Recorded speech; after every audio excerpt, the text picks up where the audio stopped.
Republican presidential candidates slug it out in Florida. Mitt Romney took on Newt Gingrich in the state where we're likely to see the biggest battle yet in this campaign. CBS News political correspondent Jen Crawford is in Tampa, the scene of last night's debate. Jen, good morning. Well, good morning, Erica. Going into that debate last night, Mitt Romney had a lot to lose. I mean, remember, in South Carolina, he just saw his lead evaporate after those two strong debate performances by Newt Gingrich. So last night, Romney went on the offensive. I learned something from that last contest in South Carolina, and that was I had incoming from all directions, was overwhelmed with a lot of the attacks, and I'm not going to sit back and get attacked day in and day out without returning fire. Romney immediately went after Gingrich, saying he couldn't win. I don't think we can possibly retake the White House if the person who's leading our party is the person who was working for the chief lobbyist of Freddie Mac. He was arguing that Gingrich was just another Washington insider who lobbied on behalf of a mortgage giant that helped trigger the housing crisis. Gingrich took issue with that. I'm just saying this flatly because you've been walking around this state saying things that are untrue. And Gingrich said his records from his Freddie Mac contract, released just before the debate, back him up. I've had a very long career of trying to represent the people of Georgia, and as Speaker, the people of the United States.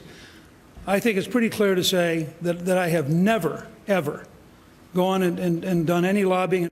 As for records, Romney also was pressed on his tax returns, which he's releasing today. Romney made more than $40 million over the past 2 years, almost all of it from investments. He paid $6.2 million in federal taxes during that time, and he gave $7 million to charity, including at least $4 million to the Latter-day Saints Church. His tax rate, 13.9% in 2010.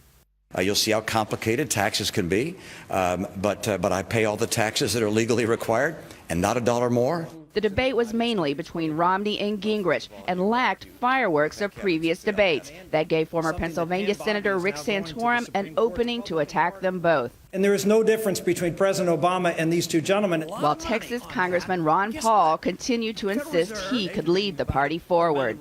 And you talk about electability. Why don't we take on the first three states and take everybody 30 years and under? I'm doing pretty darn well. I'm winning that vote.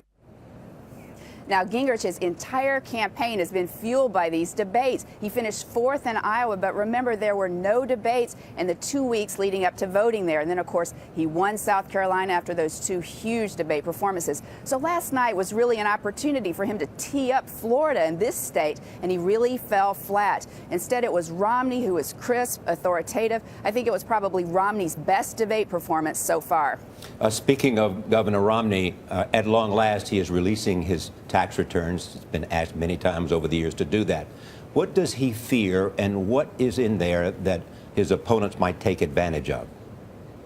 Well, Charlie, already we're seeing the Democrats try to make this an issue. Of course, it would be an issue if Romney's the nominee in the general election. Yesterday, the White House spokesman alluded to Romney, saying that President Obama does not think that billionaires should get this lower rate, the same rate that working class Americans get. This will be an issue that the Obama re-election team can really make something out of. But for Republicans, it's a little trickier because they would bring the taxes down. And as Romney said last night to Newt Gingrich, under your plan, your proposals, I would pay zero in taxes.